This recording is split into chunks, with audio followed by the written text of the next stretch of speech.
नाज़रीन अस्सलाम वालेकुम। स्पेशल टॉक में मां आहियां मुंहिंजो मेज़बान शकील सुमरो। नाज़रीन, मुल्की सियासत के हवाले से शहबाज शरीफ मुल्क जो 23 वज़ीर आज़म जूं ज़िम्मेवारियूं जेको आहे उहो निभाए रहियो आहे ऐं हिन वक़्तु गुज़िरियल ॾींहुं हुन सिंध जे राजधानी वारे शहर कराची जो भी दौरो कयो ऐं मुल्क जे अंदर PTI जे तरफ़ां जेको नैरेटिव बिल्डअप कयो पियो वञे उन हवाले सां ISPR जे मेजर जनरल तर्जुमान बाबर इफ्तिखार साहब अॼु प्रेस ब्रीफिंग कई आहे। उन प्रेस ब्रीफिंग में हुनजो चवणु हो त क़ौमी सलामती कमेटी तरफ़ां जेका पधराई जारी कई वई हुई उन में लफ़्ज़ साज़िश न हुयो ऐं बैनुल अक़वामी साज़िश जे हवाले सां उनजो चवणु हो त अमेरिका अॾा न घुरिया आहिनि। जेकॾहिं इन क़िस्म जो को मौक़िफ़ अचे थो पियो त पाक फ़ौज जो उहो ई मौक़िफ़ हूंदो जेको चूंडियल वज़ीर अज़म जो हूंदो ऐं हुनजो चवणु हो त 29 नवंबर ते chief of army staff retired थींदो। मुल्क जो सलामती ऐं बका जमहूरियत में आहे ऐं हुनजो चवणु हो त मुल्क में हाणे मार्शल लॉ न लॻंदो। जेके साज़िशूं कयूं पियूं वञनि या अफ़वाहूं फैलायूं पियूं वञनि सोशल मीडिया ते जेके ट्रेंड हलाया पिया वञनि उनमें परॾेही हथ लॻे जो मुलविस हुजण के जे इम्कान खे हुन रद्द न कयो आहे। उनखां सवाइ हुनजो चवणु हो त आवाम जी ताक़त जो सरचश्मो पार्लियामेंट आहे ऐं हिन वक़्तु PTI जेको आहे गुज़िरियल ॾींहुं पेशावर में बि जलसो कयो, सुभाणे कराची में जलसो करणु वञे पई। उनखां सवाइ 123 मेंबरनि जूं जेके इस्तीफ़ाऊं आहिनि डिप्टी स्पीकर जो चवणु आहे त उहे इस्तीफ़ाऊं जेके आहिनि क़बूल कयूं वियूं आहिनि ऐं उनखां बाद में PTI जेका आहे आम चूंडुनि जी घुर कई आहे त फौरी तौर ते मुल्क में आम चूंडूं करायूं वञनि। इन्हनि अहम इशूज़ ते अॼु असां स्टूडियो में ॻाल्हाइण जे लाइ दावत ॾिनी आहे। हाजी मुज़फ़र शुजरा साहब पाण PTI जा अॻुवाण आहिनि। इन खां अॻु में पाण पीपल्स पार्टी जा सूबाई वज़ीर ऐं सूबाई सलाहकार बि रही चुका आहिनि। ख़ुर्शीद अब्बासी साहब पाण सीनियर साहब या सीनियर तजिए निगार आहिनि ऐं टेलीफोन लाइन ते असांखे इस्लामाबाद मां जॉइन कयो आहे सीनियर तजिए निगार डॉक्टर नाज़िर महमूद साहब। शुरू कयूं था डॉक्टर नाज़िर महमूद साहब खां। डॉक्टर साहब अस्सलाम वालेकुम। वालेकुम अस्सलाम। डॉक्टर साहब, आप इस्लामाबाद में बैठे हैं। DG ISPR मेजर जनरल बाबर इफ्तिखार ने जो प्रेस ब्रीफिंग दी है उनमें उन्होंने कहा है कि जो कौमी सलामती का अलामिया था उसमें साजिश का कोई लफ्ज़ नहीं था। उन्होंने कहा कि मुल्क की सलामती का और बका का सिर्फ और सिर्फ दारोमदार जमहूरियत पे है और आवाम ताकत का सरचश्मा उन्होंने कहा है कि पार्लियामेंट है। आप कैसे देखते हैं DG ISPR की जो आज की प्रेस ब्रीफिंग है? जी, बहुत आपने सही एक प्रेसिडेंट सवाल किया। मैं इस्लामाबाद में हूँ और ये पूरी प्रेस कॉन्फ्रेंस हमने देखी है। ये मेरा ख्याल है बहुत उम्मीद अफजा और अच्छी प्रेस कॉन्फ्रेंस थी और इसमें तमाम बातें जो हैं वो बहुत वाज़ेह कर दी गई हैं कि किसी किस्म की साजिश का कोई लफ्ज इस्तेमाल नहीं किया गया। और मैं समझता हूँ ये प्रेस कॉन्फ्रेंस जो थी वो बड़ी टाइमली यानी बर वक्त की गई है। अगर इसमें मजीद देर की जाती तो ये PTI का जो बयानिया इमरान खान साहब चला रहे हैं साजिश वाला पिछले कई हफ्तों से, इसको एक्सपोज करना, इसको खत्म करना बहुत जरूरी था क्योंकि ये इससे हमारे बैरून ममालिक से ताल्लुकात हमारे खराब होने का इम्कान था। खुद मुल्क के अंदर गलतफहमियां पैदा हो रही थी और PTI की जो पूरी पॉलिसी रही है जमहूरियत दुश्मन और आइन दुश्मन, उस और जो नुकसान उन्होंने पहुंचाए हैं उन नुकसानों से बचने के लिए इसका तदारुक बहुत जरूरी था। तो ये प्रेस कॉन्फ्रेंस जो थी इसमें 2-3 अहम बातें जो आपने कही हैं ये बड़ी बरवक्त और बड़ी अच्छी हैं। पहली बात उन्होंने इसमें से इस बयानी से हवा निकाल दी है कि इसमें कहीं पर साजिश का कोई लफ्ज इस्तेमाल किया गया था। दूसरे उन्होंने ये जो अफवाहें थी कि जी इसमें जनरल बाजवा साहब जो हमारे आर्मी चीफ हैं उनकी एक्सटेंशन का कोई अमल दखल है और वो चाह रहे हैं और उस ये जो तब्दीली हाल ही में हुई है इसका उस ओहदे के रद्दोबदल से कोई ताल्लुक है, उसको भी इन्होंने क्लियर कर दिया है। और देखिए एक अच्छी खबर है कि इस तरह का जो क्लैरिफिकेशन है आ जाना अच्छा होता है। तो उन्होंने कह दिया कि जी बाजवा साहब जो है वो किसी किस्म की एक्सटेंशन में दिलचस्पी नहीं रखते। तो ये भी एक बहुत अच्छी बात है। तीसरी जो अहम तरीन अच्छी बात कही है जिसको अप्रिशिएट किया जाना चाहिए, गो कि अब ये पता नहीं है कि इस पर किस हद तक अमल होता है क्योंकि हम पहले माजी में देख चुके हैं मुख्तलिफ औकात में कि इसी ISPR से मुख्तलिफ तरह की प्रेस कॉन्फ्रेंसेस जो है वो जनरल आसिफ गफूर सब क्या जब होते थे तो मुख्तलिफ तरह के वो मैसेजेस देते थे। लेकिन आज का जो मैसेज है वो बहुत बड़ा पॉजिटिव और मुस्बत मैसेज है कि फौज जो है वो जमहूरियत के साथ खड़ी है और ताकत का जो सरचश्मा है वो असल में पार्लियामेंट है और पार्लियामेंट जो फैसले करेगी वही सुप्रीम है। तो मेरा ये ख्याल है कि ये तीनों पैगाम जो ISPR ने आज जारी किए हैं और जाहिर है वो फौज की तरफ से आए हैं, ये मेरा ख्याल है मुल्क और कौम के लिए इसमें लॉन्ग टर्म में भी, शॉर्ट टर्म में भी और लॉन्ग टर्म में भी दोनों इसके मुस्बत असरात होंगे। बस सवाल ये है कि ये जो ऐलानात किए गए हैं इन पर कायम रहना बड़ा जरूरी है, ये चीज मैं कहूँगा। जी डॉक्टर साहब, यहाँ मुल्क की अगर हम 74 साल हिस्ट्री देखें तो यहाँ हाइब्रिड सिस्टम जो है वो अब तो एक्सपोज हो चुका है और बुरी तरह फेल्योर है उसका।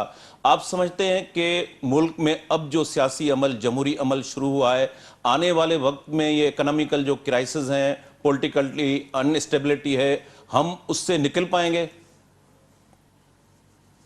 निकलना तो चाहिए, और यही एक वजह है जो अफवाहें उड़ रही थी कि मार्शल्ला लग सकता है। मेरा ख्याल ये कि मार्शल्ला खासतौर पे आखिरी दिन जो इमरान खान की हुकूमत का जो आखिरी दिन था, उस दिन तो बहुत बात ये लग रहा था कि इमरान खान उसको उसमें तकलीफ रहे कि फौज के पास की और ऑप्शन कर वो कब्जा करें। लेकिन ये अच्छी बात है कि वो नहीं किया गया। जाहिर है कि उसकी एक वजह के लिए हाँ, एक तरफ तो फौज का ये कमिटमेंट है जो उन्होंने आज कहा है कि वो चाहते हैं कि जी पार्लियामेंट बालादस्त रहे, जो कि आईनी तौर पर दुरुस्त बात है।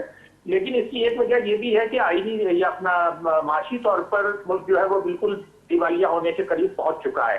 अभी अगर आप श्रीलंका के हालात का जायजा लें तो श्रीलंका में जो जो गलतियां की गई थी, तकरीबन वही सारी गलतियां पाकिस्तान में की गई हैं। यानी कर्जों पे बेतहाशा इन्हिसार, और हमारे जो ज़र मुबादला के जो ज़खायर हैं वो बिल्कुल कम हो गए। 10-11 बिलियन डॉलर, और पाकिस्तान इतना बड़ा मुल्क है, 22 करोड़ का मुल्क है, और उसके ज़र मुबादला के ज़खायर जो है वो सिर्फ 11 अरब डॉलर रह जाएं, तो मैं समझता हूँ कि इससे ज्यादा जो है वो परेशानी की बात कोई नहीं हो सकती।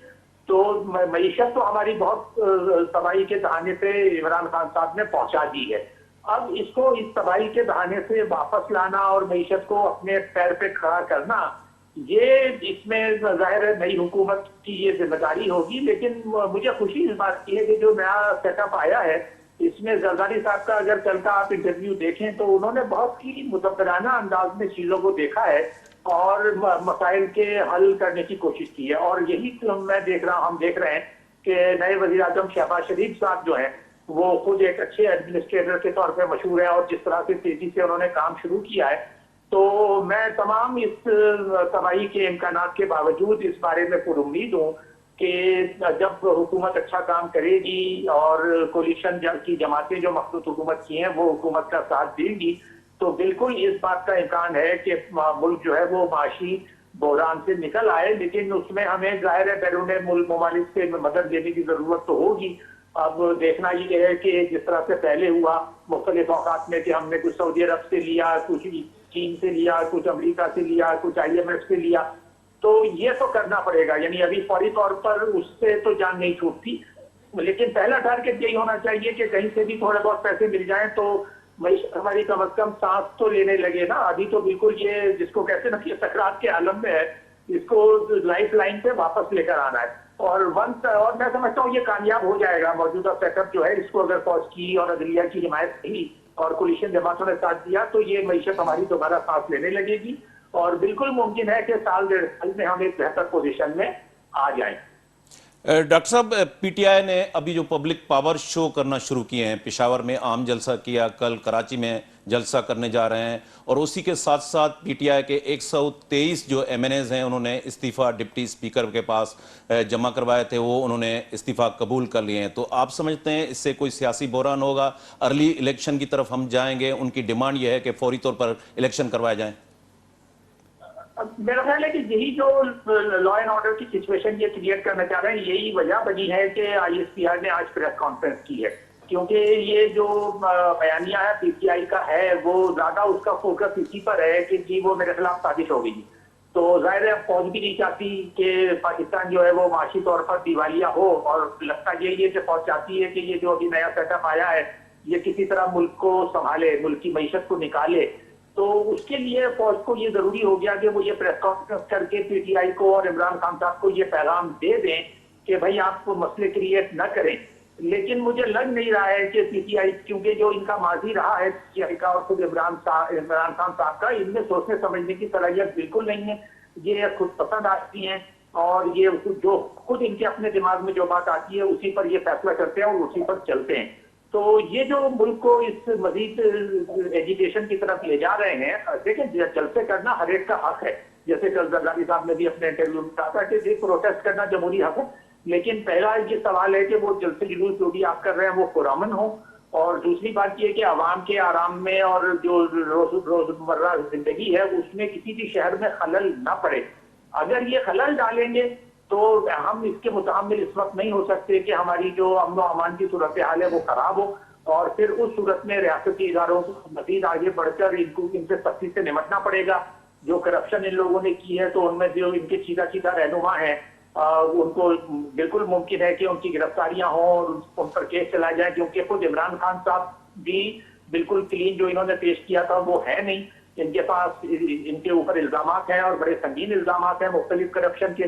तो बिल्कुल मुमकिन है कि अगर ये ज्यादा परेशान करें तो ये जो रियासती इदारे हैं हमारे वो इनके खिलाफ एक्शन में आए और इनको सख्ती से रोका जाए कि भाई आप ये हरकतें न करें। तो अब देखते हैं कि ये किस तरफ जाते हैं। मुझे लग नहीं रहा कि खान साहब की समझ में बात आएगी जब तक कि इनके खिलाफ सख्त एक्शन नहीं लिया जाए। डॉक्टर साहब, लास्ट क्वेश्चन, हम यहाँ देखते हैं कि यहाँ जो डेमोक्रेसी का हमारे यहाँ मॉडल है जिसको हाइब्रिड सिस्टम ही कहा जाता है, कंट्रोल डेमोक्रेटिक एक सिस्टम कहा जाता है। बिलावल भुट्टो जरदारी जो पीपल्स पार्टी के चेयरमैन है, उनसे आलमी नशरियाती इदारे ने एक इंटरव्यू किया, उसमें इस डेमोक्रेसी को उन्होंने कोट किया कि आपके वालदा और फिर नाना प्राइम मिनिस्टर रहे और उसके साथ साथ शहबाज शरीफ के भाई प्राइम मिनिस्टर रहे, उनका बेटा जो है चीफ मिनिस्टर बनने जा रहा है। तो ये मॉरिसी जो पॉलिटिक्स है डेमोक्रेटिक सिस्टम में, आप इसको कैसे देखते हैं? देखें, दो आपने सवाल किए हैं। एक तो ये कि हाइब्रिड मॉडल की बात है। हाइब्रिड मॉडल तो हमारा मुसलसल चल रहा है ना। जब बेनजीर साहिबा पहली मोहतरमा पहली हुकूमत में आई थी 88 में, तो भी उसी वक्त से वो हाइब्रिड मॉडल लाया गया था, क्योंकि उनको मजबूर किया गया था कि वो गुलाम ईसा खान को सदर बनाएं, साहबजादा याकूब खान को वजीर खारजा के तौर पर बरकरार रखें, और दो चार और बातें थी जो उनको माननी पड़ी थी। तो वो भी एक हाइब्रिड मॉडल था, वो भी नहीं चला। पूरे 80s में वो चलाते रहे, नहीं चला। अभी इमरान खान के साथ कोशिश की, वो नहीं चला। तो ये बात तो हकीकत है कि हाइब्रिड निजाम नहीं चल सकता, चलना जमहूरियत को ही है। और वही उसी तरह फौज को भी ये बात माननी पड़ेगी कि वही सिविलियन सुप्रीमेसी में ही मुल्क की बका है और हाइब्रिड सिस्टम चल नहीं सकता। तो एक तो ये बात। दूसरा, आपने जो अपना बिलावल साहब का क्या था वो मुझे ख्याल नहीं रहा, क्या जरूरत हो रहा है इसके बारे में, उसने क्या पूछा था? मॉरिसियत जो हमारे यहाँ पॉलिटिक्स में है, इनके नाना फिर वालदा फिर शहबाज शरीफ के भाई। ठीक है, अच्छा सवाल है। मॉरिसियत का ये है कि देखिए दुनिया के दूसरे ममालिक में भी इस तरह से होता रहा है। मसलन बुश खानदान है, वो अमेरिका में हुकूमत में रहा है। जाहिर है मॉरिसी सियासत इस तरह तो नहीं होनी चाहिए जैसे श्रीलंका में है कि एक भाई जो है वो सदर है, दूसरे भाई वजीर आजम है, पहले भी होता रहा। इस तरह तो नहीं होना चाहिए। लेकिन अगर एक खानदान सियासत में है और उसमें सियासत करने की सलाहियत है और मुल्क की वो खिदमत खानदान कर सकता है, तो इसमें कोई हर्ज नहीं है। ये समझना गलत है कि ये लोग अपने ही लोगों को बनाते हैं। देखें, नून लीग ने भी शाहिद खाकान अब्बासी को वजीर आजम बनाया था, पीपुल्स पार्टी ने यूसुफ रजा गिलानी को वजीर आजम बनाया, उसके बाद राजा परवेज अशरफ को वजीर आजम बनाया। तो ये जरूर है कि वो एक खानदान जो है वो क्योंकि सियासत में उनका रोल होता है, उनकी लोगों में इज्जत होती है, तो वो किरदार अदा करता है। उसमें मैं कोई ऐसा बुरा नहीं समझता खानदानी सियासत को। हाँ, इस बात को मैं जरूर बुरा समझता हूँ कि अगर वो पूरा खानदान जो है वो सारे ओहदे अपने पास रखे और किसी और को ऊपर ना आने दे, वो जरूर गलत है। अगर वो खानदान बहुत ज्यादा करप्शन करता है तो भी गलत है। लेकिन किसी खानदान का सियासत में होना बजाते खुद ये कोई बुरी बात नहीं मेरे ख्याल। शुक्रिया डॉक्टर नाज़िर महमूद अवां सां टेलीफोन लाइन ते जॉइन कियो। जी शुजरा साहब, डॉक्टर नाज़िर महमूद जो DG ISPR जे हवाले सां अॼु जेका प्रेस ब्रीफिंग थी आहे उनमें उन वाज़े इहो चयो आहे त क़ौमी सलामती वारी जेका पधराई थी, जंहिंखे मुसलसल कंपेन हलाए पई PTI बैनुल अक़वामी साज़िश ख़त जे हवाले सां, उनमें उन क्लियर कयो आहे त साज़िश जो कंस्पायरेसी जो उन पधराई में लफ़्ज़ शामिल न हुयो। ऐं उनखां सवाइ उन्हनि इहा तरदीद कई आहे त अमेरिका जेका आहिनि उहे अॾा न घुरिया हुआ। त बैनुल अक़वामी साज़िश जो जेको नैरेटिव आहे उनजो पोल त DG ISPR जे अॼु प्रेस कॉन्फ्रेंस खोले छॾियो आहे। ज़ाहिर आहे असांजी आर्मी आहे, असांखे पसंदि आहे, हमेशह आर्मी सुठो कमु कंदी आहे। असां जॾहिं नंढा हुआसीं, पंजाब जी जंग लॻी हुन मूंखे यादि आहे त मां ॿारहाना हिकु टे ॾींहुं हिकु टैंक सां ऐलान थियो हुयो, हिकु टे ॾींहुं पैसे सां हिकु टैंक ख़रीद कयो, त असां ॿारहाना जमा करे मुख़्तियार कार खे ॾिनासीं। त असां त आर्मी जा सपोर्टर आहियूं ऐं असांजी आर्मी पाकिस्तान जी आर्मी माशाल्लाह सुठो कमु करे पई, पर असां वटि जेका सियासत आहे उहा सियासत थोरो ॿिए नमूने जी आहे। असां वटि सियासत ख़रीद फ़रोख़्त जी सियासत आहे जेका इन खे बि ख़तमु थियणु खपे। इहो कॾहिं न हुजणु खपे त जेकॾहिं को माण्हू आहे उन जो ज़मीर ख़रीद करे थो वञे, उन्हनि खे पैसा ॾिना था वञनि, उन्हनि खे चए थो वञे त तव्हां जेको आहे असांखे सपोर्ट कयो, असां तव्हांखे हीउ ॾींदासीं हू ॾींदासीं, ऐं पोइ गवर्नमेंट चेंज करे। असांजो मुंहिंजो पंहिंजो पर्सनल ख़्यालु इहो आहे त हर माण्हू खे हक़ु आहे त पंहिंजा 5 साल पूरा करे, ऐं 5 साल जेकॾहिं पूरा असांखे PTI खे न करणु ॾिना विया त इहो असां तॾहिं चऊं था त इहा असां सां ज़्यादती थी आहे। ऐं पाकिस्तान आर्मी जी असां हमेशह सपोर्ट कई आहे, अॻियां बि सपोर्ट कंदासीं। को PTI जमाई जे लाइ अहिड़ो कोन्हे जेको असां आर्मी जे ख़िलाफ़ु कुझु कंहिंखे बि इजाज़त ॾिनी हुजे त ॻाल्हाए सघे, ऐं न ॻाल्हाईंदासीं। बाक़ी इहो आर्मी ख़ुदि कॉन्स्टिट्यूशन जी ॻाल्हि करे रही आहे, जेको हाइब्रिड सिस्टम जी पाण ॻाल्हि कई, जेका प्रैक्टिस एक्सरसाइज रही आहे, उन ते मुल्क अॼु उन नहज ते पहुची चुको आहे जो ख़ुदि कॉन्स्टिट्यूशन जी वायलेशन थिए थी पई। त बेतमादी रिथ त आइन ऐं कानून, तव्हां पार्लियामेंटेरियन रहिया आहियो, आइन ऐं कानून जी हिकिड़ी प्रैक्टिस हुई उनखे फॉलो कयो वञे हा, बजाए जो इनखे त पार्लियामेंट खे कॉन्स्टिट्यूशन खे जेको आहे उनजी मुसलसल भंजकड़ी थी रही। थियणु त ईअं खपे हा त भई जेको अचे थो माण्हू उनजो पूरो हक़ु आहे त हू 5 साल पंहिंजा पूरा करे पोइ आवाम ॾे वञे, ऐं सिधी तरह वरी इलेक्ट थी अचे, ऐं इलेक्ट थी अचे वरी अची हुकूमत करे। पर असांजे मुल्क में ईअं न रहियो आहे न। असांजे मुल्क में ईअं रहियो, 88 में मोहतरमा बेनज़ीर भुट्टो साहिबु आई, 2 सालनि खां उनखे कढी छॾियऊं, वरी 93 में आई, 2.5 सालनि खां पोइ वरी उनखे कढी छॾियऊं। त अहिड़े नमूने सां इहो जेको कढण वारो तरीक़ो आहे, ऐं 3 दफ़ा मार्शल लॉ लॻी आहे, ऐं इहे कढण वारे तरीक़े ते माण्हुनि जे ज़हन में थोरा घणा ख़्याल अचनि था न। ऐं माण्हू चवे थो पंहिंजो त भाई हीउ जेको तरीक़ोकार आहे पाकिस्तान में, असां बि चऊं था, आर्मी बि इहो चए थी त हीउ तरीक़ेकार ग़लति आहे, बट सिस्टम ग़लति आहे, आर्मी बि चए थी, असां बि चऊं था। पोइ मुल्क खे सिधे हिकिड़े तरीक़े सां हलणु खपे, ऐं सिधे तरीक़ो इहो आहे त कंहिं माण्हू खे ख़रीद फ़रोख़्त न करणु खपे। असांजो केस जेको ख़रीद फ़रोख़्त जो आहे, असां महीनो अॻु में मोकिलियोसीं सुप्रीम कोर्ट खे, नतीजो छा निकितो, हिन महिल त हुनजी सुनवाई कोन थी आहे। त इन मां पोइ माण्हुनि जा जेके ख़दशा वधनि था पिया, ऐं इन करे पोइ ख़ुर्शीद अब्बासी साहिबु सीनियर जर्नलिस्ट आहिनि, सीनियर तज़िये निगार, उन्हनि जो ओपिनियन वठूं था। जी अब्बासी साहिबु, DG ISPR उनजी जेका प्रेस ब्रीफिंग आहे उन में क़ौमी सलामती जे हवाले सां लफ़्ज़ साज़िश, हुन चयो त उहो साज़िश शामिल न हुयो, ऐं पूरी PTI जेका हुकूमत खां ॿाहिरि आई आहे उनजो नैरेटिव इहो आहे त बैनुल अक़वामी साज़िश थी आहे। उन साज़िश खे खणी करे हू पंहिंजो सॼो नैरेटिव बिल्डअप कनि था पिया। कीअं ॾिसो था त मुल्क जे अंदरि जेका एक्सरसाइज़ थी आहे, ग़ैर जमहूरी हथकंडा इस्तेमालु थींदा रहिया आहिनि, अॼु फ़ौज ख़ुदि आइन, कानून, पार्लियामेंट ऐं क्लियर चए थी त मुल्क में हाणे मार्शल लॉ न लॻंदी, 29 नवंबर ते चीफ ऑफ आर्मी स्टाफ जेको आहे उहो रिटायर्ड थींदो, एक्सटेंशन न वरिती वेंदी। इन क़िस्म जी जेका आहे अॼु फ़ौज जेको आहे उहो मजबूर थी आहे प्रेस ब्रीफिंग करण ते, ऐं उनखां सवाइ PTI वरी ॿिए ट्रैक ते आहे, उहा अञा ताईं इहो चए थी पई त न, इन क़िस्म जे आइन खे तस्लीम न कयो वेंदो। DG ISPR जी जेका प्रेस कॉन्फ्रेंस आहे उहो बिल्कुलु क्लियर आहे, हालात जे मुताबिक़ आहे। सभु शयूं जेके हिनमहिल ताईं मामला PTI साम्हूं खणी आई आहे या साबिक़ वज़ीर आज़म तरफ़ां आया आहिनि, उन्हनि जे हवाले सां हिकिड़ी बेसिक डॉक्यूमेंट्स जे तौर ते असांजे साम्हूं आई आहे। हर चीज़ क्लियर थी वई आहे, ऐं हिते जेके बि साज़िशूं थींदियूं उन ख़ुफ़िया थींदियूं आहिनि, माज़ी में बि ख़ुफ़िया थींदियूं रहियूं आहिनि, ऐं ख़बर न पई आहे। ॾिसो न, हाणे सभ खां वॾो दावा जेका तहरीक इंसाफ़ की त बाबा हे करप्शन हो, करप्ट हे, करप्ट हो, करप्ट हे, केस फलाणे कंहिं ते बि साबित न थी वियो हिनमहिल ताईं, केस हलनि पिया, ऐं माज़ी में बि ईअं थींदो रहियो आहे। त ॻाल्हि इहा आहे त हाणे इहे त शयूं पंहिंजी जॻह ते, हीउ जेको मौजूदु जेको मामिलो, हीउ जेको ताज़ो मामिलो थियो आहे, इन में तव्हां पंहिंजे हथ सां पाण असेंबली डिज़ॉल्व कयूं, ॿिए कंहिं ते कोन कयूं। ऐं ॿियो जमहूरियत जो नालो ई जमहूरियत जो नालो आहे एदाद शुमार, ॻणप, इनखे जमहूरियत चइबो आहे। तव्हां हेॾो घणो खटे था अचो, तव्हांजी सीटूं घणियूं, तव्हां फ़ख्र अंदाज़ सां हुकूमत ठाहियो था, वरी तव्हांखे जेको आहे सो उते जॾहिं तव्हां असेंबली अंदरि जेको आहे सो अदम में त भई तहरीक हिकिड़ो आइनी तरीक़ो आहे, उन में तव्हांखे पंहिंजे माण्हुनि खे पाण बचाइणु खपे न। जेके बि इत्तेहादी भला आया तहरीक इंसाफ़ में छो आया, मफ़ादनि ते त आया न, मुतालबा रखी आया न, असां हे मुतालबा पूरा कयो असां अचूं था।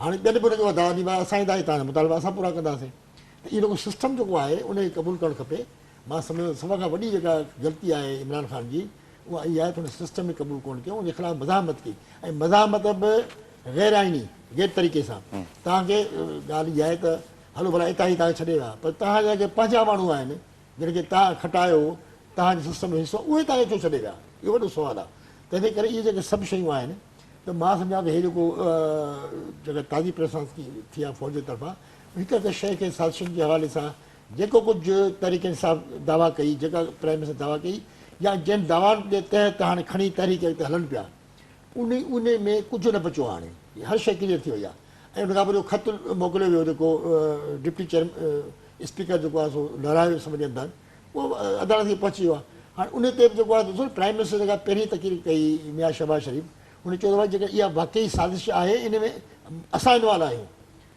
गवर्नमेंट खे किराइण जे लाइ त पोइ त ठीकु आहे मां बि सेवा ॾियां थो ॾेई छॾींदुसि चवण जो मक़सदु इहो आहे त भई जेको जेको कुझु थियो आहे सभिनी जे अंदरि थियो आहे ऐं हिकिड़ी अदम एतबारी तहरीक हिकिड़ी लीगल तरीक़ो आइनी तरीक़ो आहे उन ते तव्हां फेस कयो हुनखे नथा फेस करे बिल्कुलु कॉन्स्टिट्यूशन खे उहो करणु खपे फॉलो करणु खपे नाज़रीन हिते हिकिड़ो नंढो कमर्शियल ब्रेक जो वक़्तु थी वियो आहे कमर्शियल ब्रेक वठूं था ब्रेक खां वापसी ते प्रोग्राम खे कंटिन्यू कयूं था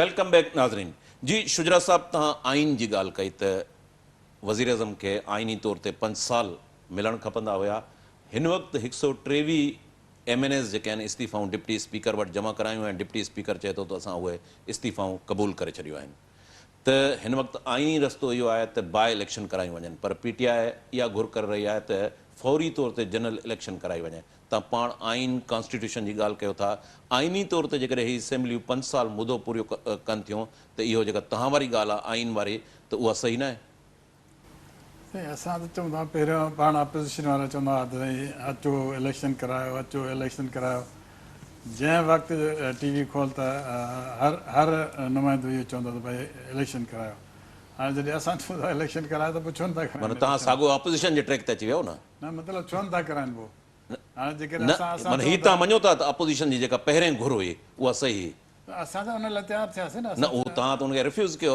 रिफ्यूज़ त कोन त कयोसीं मामिलो हिते अची पहुतो असां तयारु थी वियासीं न त भाई अचो ठीकु आहे तव्हां चओ था अचो इलेक्शन यानी हुकूमत वञण खां पोइ तयारु थिया न साईं इलेक्शन असां तयारु हुआसीं पहिरियों त भले को मसइलो कोन्हे जे चवंदा त असां मैदान ते ईंदासीं इनशाला तव्हां मुक़ाबिलो पर ही असेंबलियूं जेकॾहिं आइनी तौर ते पंहिंजो मुदत पूरी कनि 5 साल आहे जनरल इलेक्शन 23 में थियणु खपे त उनमें हर्ज कहिड़ो आहे हींअर जेकॾहिं हर सिर्फ़ु इहो आहे त माण्हुनि खे ख़रीद कयो वियो आहे असांजो जेको आहे इहो त माण्हुनि खे ख़रीद न कनि हा ऐं माण्हुनि खे चवनि हा त बाबा तव्हां पंहिंजी पार्टियुनि सां थी रहियो जेकॾहिं इत्तेहादी असां छॾे विया उहा ॿी ॻाल्हि आहे पर असांजा जेके माण्हू हुआ जेके PTI जे हुन ते प्लेटफॉर्म ते इलेक्शन विढ़नि पिया उन्हनि खे जेकॾहिं न ख़रीद कनि हा त पोइ असांखे का तकलीफ़ कोन थिए न ख़रीदारी जे करे थी आहे त इहो तव्हां आम पब्लिक वटि बैलेट वोटर वटि वञो उहा जनरल इलेक्शन में इंतज़ारु कयो 23 असां चऊं था इन करे चऊं था त जेकॾहिं 25 उहे असांजा माण्हू उहे विया 25 उहे विया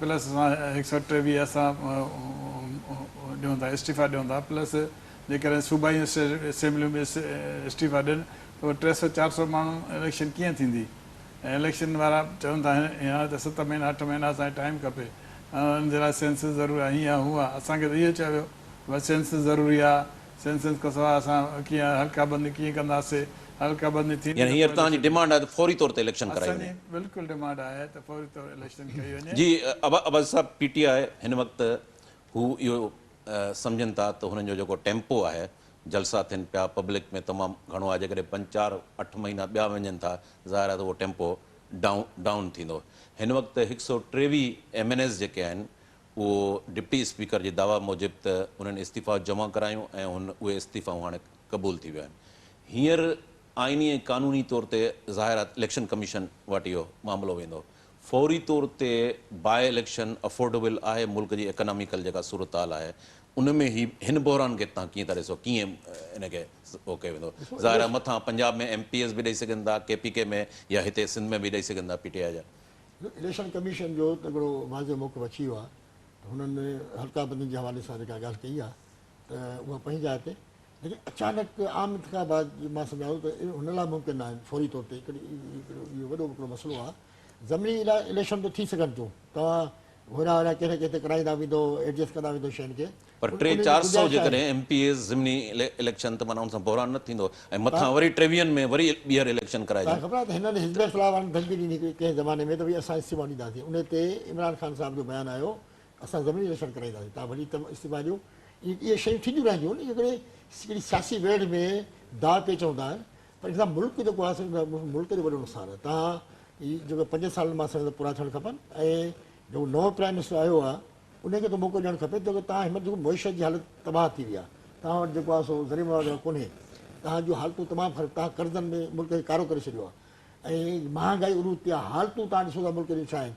हाणे जेकॾहिं सुबुह शाम इलेक्शन जो मामिलो हूंदो ऐं सुबुह शाम जलसा जुलूस हलंदा, इन जो मां सम्झां नेगेटिव असरु पवंदो, मनफ़ी असरात थींदा तव्हांजे मुल्क जा। तंहिंजे करे हिन वक़्तु मां सम्झां थो इमरान ख़ान खे तवान करणु खपे, ऐं थोरो संजीदगी सां ऐं सबुर तहमुल सां खां उनखे कमु वठणु खपे, ऐं हिनखे मौक़ो ॾिनो वञे त जेको नई जॻह क़यादत आई आहे, ॾिठो वञे त भई शहबाज़ शरीफ़ जेके तजुर्बो आहे उनमें कहिड़ो फ़ाइदो पए। असांजे डॉलर जी क़ीमत हुराणे किरे पई हाणे, ऐं जेकॾहिं तव्हांजी इहे शयूं सॼी एस्टेब्लिश थियूं त ऑटोमेटिकली डॉलर जी क़ीमत किरंदी, ऐं डॉलर जी क़ीमत किरण सां तव्हांजे कर्ज़नि ते वॾो फ़र्क़ु पवंदो, तव्हांजी मुआशी हालत ठीकु थींदी, उनखे ॾिठो थो वञे। पर तव्हां अंधी वेट वठंदो, तव्हां अचानक जलसा जुलूस शुरू करे छॾियो, इंतज़ारु शुरू करे छॾियो। हाणे हिते छा थियो वञे, हिते जेको आहे महाजर क़ौमी मूवमेंट वारनि जेको आहे हुनजा ऑफिस ठाहियूं PTI वारनि जूं, छाजे करे इहे जॾहिं टेंशन पैदा थींदा आहिनि सियासत में, त उनजा नतीजा वरी इहे ईंदा आहिनि। इहे जेके नेगेटिव नतीजा आहिनि इहे मां सम्झां नुक़सानदह हूंदा। तंहिंजे करे मुंहिंजो त इहो मशवरो आहे साबिक़ु प्राइम मिनिस्टर इमरान ख़ान खे त भई सबुर तामुल खां कमु वरितो वञे, ऐं हीउ जेको बाक़ी असो बचो आहे इन ॾिठो वञे, हिनखे मौक़ो ॾिनो वञे त भई हीउ छा थो करे, छो त मामिलो मुल्क जो आहे, न इमरान ख़ान जी अनापरस जो मामिलो आहे, न हिज़्ब इख़्तिलाफ़ वारनि जो आहे। तंहिंजे करे जेके संजीदह अंदाज़ सां जेकॾहिं हीअ हुकूमत कंदा, ख़बर पइजी वेंदी 6 महीने में, ख़बर पई भई जेको नओं सेटअप आहे छा थो करे इहो। जेके हिन में बि इहे मामला थिया, अॼुकल्ह ॾिसो न, अॼुकल्ह मीडिया जो ज़मानो आहे, सोशल मीडिया तमामु अॻिते आहे, ऐं हिकु हिकु शइ जेका साम्हूं अची थी वञे, का बि शइ डिके कान थी हाणे। तंहिंजे करे इन्हनि शयुनि खे ॾिठो वञे, ऐं तरीक़े सां जेको आहे सो इमरान ख़ान खे सबुर तहमुल सां कमु वठणु खपे, इन शयुनि खे हलाइणु खपे, छो त मुल्क जो मामिलो आहे, हिन सियासत जो मामिलो न आहे। सियासत हलंदी रहंदी, सियासत थिए पई, थींदी रहंदी, भई हे हालात आहिनि मौजूदु, इन मां सम्झां थो घटि में घटि थोरो सबुर तहमुल मुक़ाबिलो। जी शुजरा साहब, इत्तिहादी नसीहतूं साईं पहिरियों बि त ॾियणु खपनि, हा न। बासी मुंहिंजो भाउ आहे, भाई साहिबु सुठो माण्हू आहे, तमामु अलाह हिनखे ख़ुशि कंदो, पर इहे नसीहतूं त पहिरियां बि हुजनि। पहिरियां जॾहिं इन्हनि लांग बात पे कई, या इन्हनि जेको हुते धरनो पे ॾिनो, छा उहो सही हुयो? उहो बि सही कोन, उन वक़्तु त मुल्क जो नुक़सानु थिए पियो न। त इहे धरना इहे उहो थींदा, पॉलिटिकल राइट आहे जलसो रैलियूं कढणु, पर उनखे जेकॾहिं तव्हां इंतशार झेड़े ॾे हलिया वञो था, हिन वक़्तु जेको वज़ीरिस्तान में थियो, 3 जेको आहे उनमें वरी तालिबान जेका आहिनि ॿीहर रीऑर्गनाइज़ थियनि पिया, अटैम्प्ट कनि था पिया। इंतशार त हाणे थींदो, तव्हां ॾिसो त हिन असांजे सिंध में थींदो, जॾहिं MQM खे हिते मुआदे में कराची खे अलॻि करे ॾिनो वियो आहे, इंतशार त हाणे शुरू थींदो, जंहिं ते उन्हनि जे करे त MQM वारा ॿाहिरि निकिता, साह खणो अथऊं, हाणे असां हुनखे पादर हणंदासीं सभिनी खे जेके असां न। MQM जो माज़ी जो ट्रैक रिकॉर्ड तव्हांजे साम्हूं हो, पोइ ओचितो जॾहिं तव्हांजा इत्तिहादी थिया त वरी नफ़ीस उहे माण्हू थी विया, हींअर वरी अलॻि धार थिया आहिनि, त हींअर तव्हांजो कराची जे अंदरि जहिड़ो थी वियो आहे। तव्हां माज़ी जे अंदरि ख़ुदि ब्रीफ केस खणी इमरान ख़ान लंडन पहुतो, हेतिरा प्रूफ, तव्हां सम्झो था तव्हां हीउ जेको तजुर्बो कयो मुतहिदा क़ौमी मूवमेंट सां, हिकिड़े वक़्त में COD साइन थियो लंडन में, उन्हनि बि चयो त असां ग़लति कयोसीं, हींअर जेका उन्हनि जी ब्लैकमेलिंग वारी सियासत आहे, तव्हां सम्झो था तव्हां खां ग़लती थी, छो 7 वोट इहे निकिता तॾहिं वञी तव्हांजी गवर्नमेंट पहुती। मूंखां जेकॾहिं पुछनि हा, जेकॾहिं मूंसां सलाह कंदा त बिल्कुलु MQM सां राब्तो करणु गुनाह आहे, हीउ जेको बि MQM सां राब्तो कंदो गुनाह कंदो। हाणे सिंध में जेकॾहिं हिकिड़ा सेक्टर ठाहिनि था पिया, कराची खे अलॻि करे उनजो अलॻि तंज़ीमी निहाज़, ऐं हाणे हिते कराची मां सभु सिंधियुनि खे कढनि पिया, भई वञो जाथो जा आहियो, ऐं हिते चयो अथव उन्हनि खे त भई तव्हांखे कराची बि ॾींदासीं, हैदराबाद बि ॾींदासीं, माना त असांजो हाणे वैल्यू त ख़तमु थी वेंदो न, वरी हिते खाना जंगी शुरू थी वेंदी। जी अब्बास साहब, MQM जी जेका पॉलिटिक्स आहे उहा ब्लैकमेलिंग ते घणो रही आहे। रही आहे बिल्कुलु। मां सम्झां थो त ज़रदारी साहिबु एॾी रिस्क न खणंदो त इन खे सॼी शइ जेका आहे पीपल्स पार्टी सॼी सिंध में ख़तमु थींदी, तव्हां दिलि में सम्झो। ऐं ॿी ॻाल्हि त MQM जी हमेशह ख़्वाहिश रही आहे। मुआहिदो ॾिसो न बासी साहिबु, हुनजो जेको मुआहिदो 17 नंबर शिक आहे, तव्हां पढ़ी ॾिसो, हुनमें एडमिनिस्ट्रेटिव सभु पावर ॾिना अथऊं उन्हनि खे। नवनि इंतज़ामी यूनिटनि जी हुननि डिमांड कई आहे, पर आहे मामिलो छा वाकई इम्प्लीमेंट शहबाज शरीफ़ जी गवर्नमेंट या पीपल्स पार्टी तव्हां सम्झो था त इन ते इम्प्लीमेंट थींदो? त ख़दशा आहिनि तमामु। सिंध जे अवाम बिटे बल्दियाती निज़ाम ते तमामु सख़्तु रिएक्ट कयो, तव्हां सम्झो था त इहो अफोर्डेबल हूंदो पीपल? ज़रदारी साहिब जा आहिनि पहिरियों बि सिंध में वॾो रिएक्शन थियो ऐं हाणे बि थी सघे थो। सिंध जो कॉन्फ्रेंस तंदीर मूंखे तव्हां छा सम्झो, सिंध जो माण्हू वॾो एहसासु आहे सिंध जे मामले ते। ॿी ॻाल्हि त तव्हां हिते ॾिसो न, हिते हिन शहर में उर्दू स्पीकिंग अक़लियत में त किथां जेको आहे हिनखे इंतिज़ामी पूरा। अच्छा, हैदराबाद जी पोजीशन तव्हांखे हाणे ख़बर आहे छा थी आहे? हुते सॼो शहर तब्दीली चुको आहे, हुते वॾे पैमाने ते जेको आहे वॾी तब्दीली अची वियूं। मूंखे त ख़बर आहे, हाणे ॻाल्हियूं ॻाल्हियूं मूंखे त ख़बर आहे, पर पीपल्स पार्टी खे त शायदि अञा ताईं ख़बर कोन्हे अहिड़ा मुआहिदा कया आहिनि। मुआहिदो असां जॾहिं हू MQM वारा PTI सां गॾु हुया त रोज़ असां ते हिकिड़ो कसदा हुया। तव्हां एतिराफ़ कयो था त असांखां गुनाह सरज़द थियो आहे? बिल्कुलु, मां त चवां थो न भई MQM सां ॻाल्हाइणु चओ त छा कराइणो MQM खे इमरान ख़ान तरफ़ां? नफ़ीस हा, नफ़ीस करार। पहिरें हुननि दहशतगर्द हुनखे चयईं, अॻिते हली जॾहिं फॉर्मेशन थी गवर्नमेंट जी त साॻियो नफ़ीस जेको हुन कैबिनेट जा मेंबर असांजा नफ़ीस आहिनि।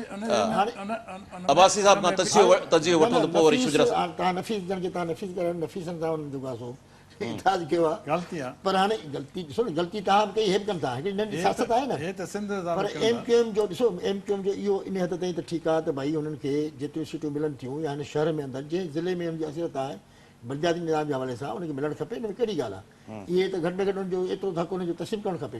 बाक़ी जे हुन पंहिंजे कद खां वॾी ॻाल्हि था कनि जेके इंतिज़ामी यूनिट में त ॾिसो इलेक्शन कमेटी वाज़े अचे थो, को यूनिट कोन थो ठहे, इंतिज़ामी यूनिट को बि कोन थो ठहे। ऐं जेके बि तव्हां जूं जेके हुदूद आहिनि या तव्हां जेके इलेक्शन जे हवाले हल्का ठाहियो था उहे सेम रहंदा ऐं उन ते कमु थिए पियो। इहा न ज़रदारी में ताक़त आहे त हू हिते सिंध खे तक़सीम कराए, न हिन में हिमत आहे एतिरी। ऐं इन ते एॾो शदीद उहो हुनखे ख़बर आहे, ज़रदारी ख़बर आहे। ॿिटे निज़ाम जी तव्हां ॻाल्हि कई न, ॿिटो निज़ाम नंढी शइ आहे हिकिड़ी, उन ते हिननि खे हथियार फिड़ा करणा पिया, एॾो रिएक्शन थियो। हाणे ॻाल्हि इहा आहे त हीउ जेको सिंध जो मामिलो आहे इंतिहा एहसास आहे, इहा ज़रदारी साहिब खे ख़बर आहे त भई इन ते मां ज़रा छेड़छाड़ कई पीपल्स पार्टी जा तॾहिं वेड़ थी वेंदी सिंध में, त मज़ाक थोरी आहे, उहो हिननि खे ख़बर आहे। अच्छा, 26 इलेक्शन कमीशन 26 जून ते बल्दियाती चूंडुनि जो पहिरें फेज़ जो ऐलान कयो आहे सिंध में। तव्हां सम्झो था त 26 जून ते बल्दियाती जेके चूंडूं आहिनि उनमें PTI या ही सभु पार्टियूं उनमें हिसो वठंदियूं? हिसो त वठंदियूं, सभु यकीनन वठंदियूं। ॾिसो हिन महिल गर्मा गर्मी आहे माहौल में, सियासी माहौल में तमामु वॾी गर्मा गर्मी आहे। ख़ासि तौर ते तरीक़े साहिब जेका सरगर्म थी वई आहे या जीअं अंदाज़ सां माण्हुनि खे कयो त इहे पंहिंजी जाइ ते आहे। जी शुजरा साहिब, 26 जून ते बल्दियाती चूंडुनि जो ऐलान थियो आहे सिंध जे अंदरि। अधु छो करे कयो अथऊं? ग़लति आहे न, सॼो करना न, सॼी सिंध हिकु दफ़ो करना न, हिननि सिंध खे अधु में छो विरायो आहे?